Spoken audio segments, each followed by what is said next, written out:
Skipper here again with the Radioditty QT60 10-meter radio.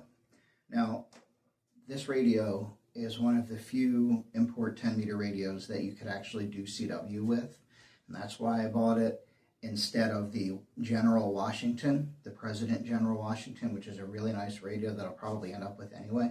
But it didn't do CW, and I kind of wanted that. So on the Radioditty website, they give you a little bit of information on how to use CW with this radio. In the previous model, the 5555n Plus, there was actually a key port in the back of the radio.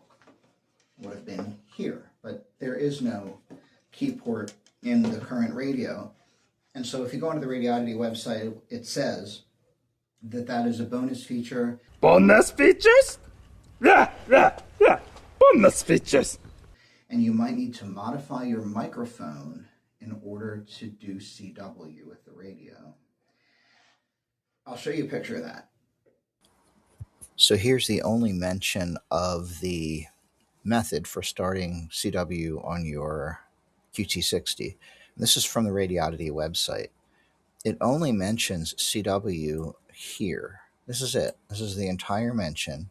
And then it shows you a series of photos on how to integrate your keyer into the microphone. Now, you might argue that, well, what they're trying to do is not make you buy extra stuff, but you had to. You had to buy this jack in order to integrate it into your microphone, then drill a hole. It's a mess. I can't believe that they're suggesting this when if you look at the data page, it shows you how to use the appropriate piece of equipment for that.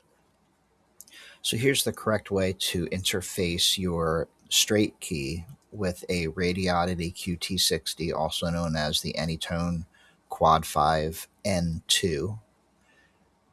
We're going to put one wire from the straight key into the second from the right. Other wire goes forth from the right, and you are facing the radio from this direction. And so that's going to line the pins up with the appropriate pins inside the RJ45 connector. So you just need to follow this. Color is irrelevant because all you're doing is closing a circuit. So if I were to swap red and black, it really wouldn't matter. When I push the straight key, I'm going to close the circuit. I made the mistake of first buying this, which sounded like a great idea because although this was recommended, I thought, oh, how cool is that? Then I don't have to worry about the wires and all that. I was wrong. The problem with this is that it doesn't have a fixed orientation, and I almost destroyed the radio by crossing two pins that should never be crossed. Now, if I was very patient and I got the multimeter out and I checked continuity for each of the pins, I could figure it out, and you could. If you have it, you could. You don't need to worry about that with this because the pins are linearly connected in order. Now, because this is on a dummy load and the radio is set for SWR protection, when I key up, it doesn't like the dummy load and it's going to cut me off. But I just want to show that it does work. We can do CW on this thing with a straight key, and if that's what you do, straight key stuff, this is all you're going to need for 10 meters.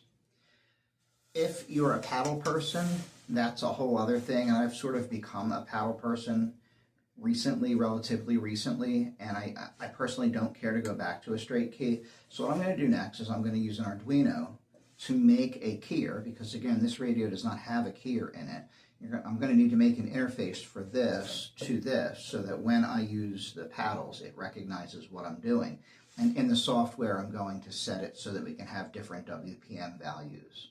And I'll cover that completely in another video. Now, if you're interested in that, I have a video already in my channel where I use an Arduino to make a keyer, a full CW keyer that is also programmable. You can type on the keyboard, and whatever you type on the keyboard will be converted to CW and transmitted. And you can do that for about $1 worth of equipment. That's a whole other video. So building off that, I'm going to take that unit and I'm going to convert it to a keyer to just bring these two things together. So no need to destroy the microphone for your QT60. This was like $3. It's very simple hookup. If you're doing straight key, why not just do it that way? Till next time.